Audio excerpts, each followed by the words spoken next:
শাশ্বত ভারতকথার মধ্যে দিয়ে চালিত সকলকে স্বাগত জানাচ্ছি। শ্যামকৃষ্ণ সারদাশ্যাম, কাষ্টসাংরা দক্ষিণপাড়া, খোসালপুর, আমতা, হাওড়া থেকে পরিব্রাজক স্বামী সত্যস্বরূপানন্দ বলছি। আজকের বিষয় আমার ইউটিউব চ্যানেল, বিষয় হচ্ছে কদম গাছ, কদম ফুল। দেখুন আমার হাতে এই বাগান, আমার যে আশ্রমের বাগান থেকে একটু কদম ফুল পারলাম। বড় গাছ থেকে তো ছবি তোলা অসুবিধা। দেখুন কদম গাছটা চিনে নিন, অনেকেই জানেন এই কদম ফুল, এই কদম গাছ দারুণ ফুল। পাতাগুলো দেখুন, তিনটে ফুল। কদম্বের গাছ, কদম্বেরই গান আছে রবি ঠাকুরের। হ্যাঁ, কথায় আছে, কদম্বেরই কানন ঘেরি আষাঢ় মেঘেরও ছায়া খেলে। আরও আছে, বর্ষণ গীত হলো হলো মুখরিত মেঘমন্দির ছন্দে, কদম্ব বনে গম্ভীর মাগি আনন্দ গণগন্ধে। মেঘমন্ডিত ছন্দে কদম্ব গভীর মগন আনন্দ গণগন্ধে। পড়ে যাচ্ছে, বলুন, বলতে যাচ্ছি, 1 মিনিট হয়ে গেছে। একটি গান গাইব, এই কদম্ব গান রবি ঠাকুর গেয়েছে।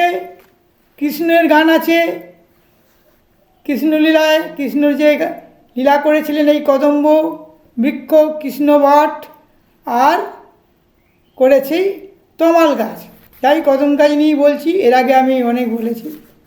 কদম ফুল দেখে নিন একটু, কে বাজায় কদম তলে। আমি রবি ঠাকুরের গান গাইছি, গান গাওয়ার অভ্যেস নেই, তবুও কদম্বের নিয়ে তো অনেকের গান আছে। বাদল দিনের প্রথম কদম ফুল করেছ দান। বাদল দিনের প্রথম কদম ফুল করেছ দান। আমি দিতে এসেছি শ্রাবণের গান।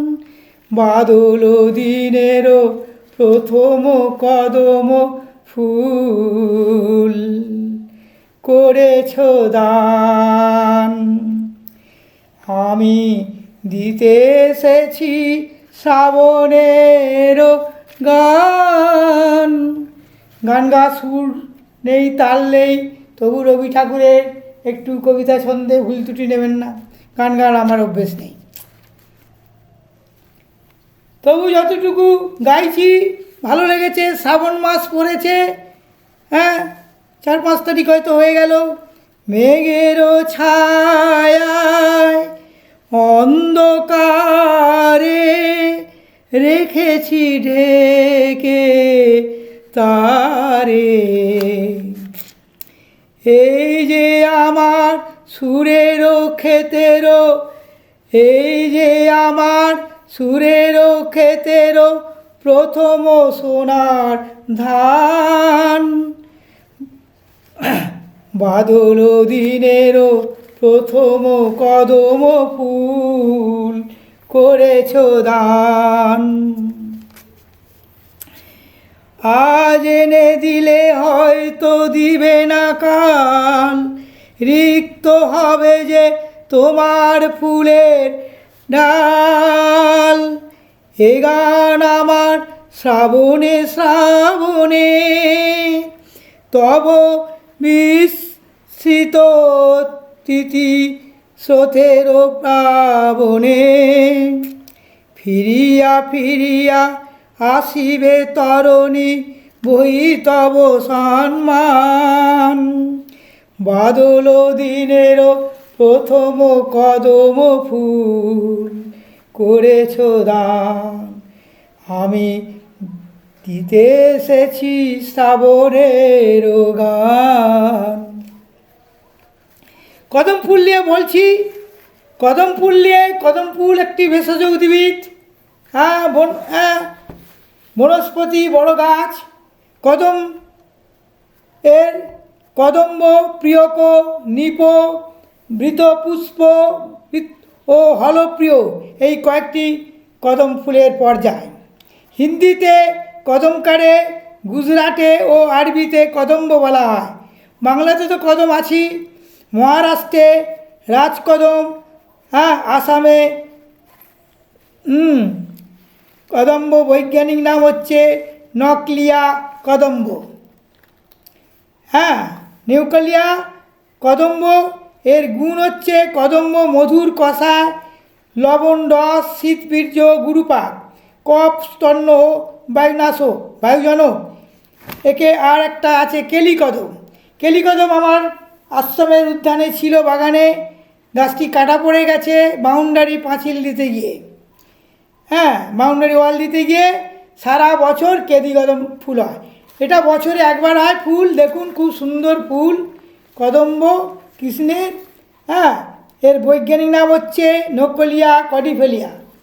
এটা হচ্ছে কেলিকদমের নাম। আর এইটা হচ্ছে একটু বললাম, এর বৈজ্ঞানিক নাম বা সায়েন্টিফিক নেম হচ্ছে নকলিয়া কদম্ব। এই গাছ বহু উপকারী। কদম নিয়ে তো গান গাইলাম, 6 মিনিট হয়ে গেছে, তবুও বলি এই কদম গাছের বহু উপকারী। ফোঁড়া টোড়া যদি হয়, এমনকি যদি টিউমার হয়, অ্যাক্সিরা হয়, এর পাতা যদি বেটে বা চাপা দিলে ভালো হয়ে যায়। আরও অনেক গুণাগুণ আছে। আমার সময় হয়েছে, কদম গাছে নিয়ে অনেকেই জানেন না এই উপকারিতা। একটু গানও গাইলাম, বাদল ও দিনেরও, রবি ঠাকুর ছাড়া চলাই যায় না। বলছে কদম্বেরই কাননে ঘেরি, আষাঢ় মেঘেরও ছায়া খেলে, বর্ষণ গীতি হলো মুখরিত, মেঘমন্ডিত ছন্দে, কদম্ব বনে বন গভীর মগন, আনন্দ গন্ধে। কদম কেশর ঢেকেছে আজ বনতলের ধুলি, মৌমাছিরা কেয়া বনে পথ গিয়েছে ভুলি। তাই তো বলি বাদল দিনেরও প্রথম কদম ফুল করেছ দান, আমি দিতে এসেছি শ্রাবণের গান। আজ এই পর্যন্ত। কদম নিয়ে এর আগেও বলবো, কদম্ব খুব উপকারী বৃক্ষ, ব্যাস কাঠও ভালো হয়, ছাড়ছি। আজ পর্যন্ত এ হলো। জয় ঠাকুর।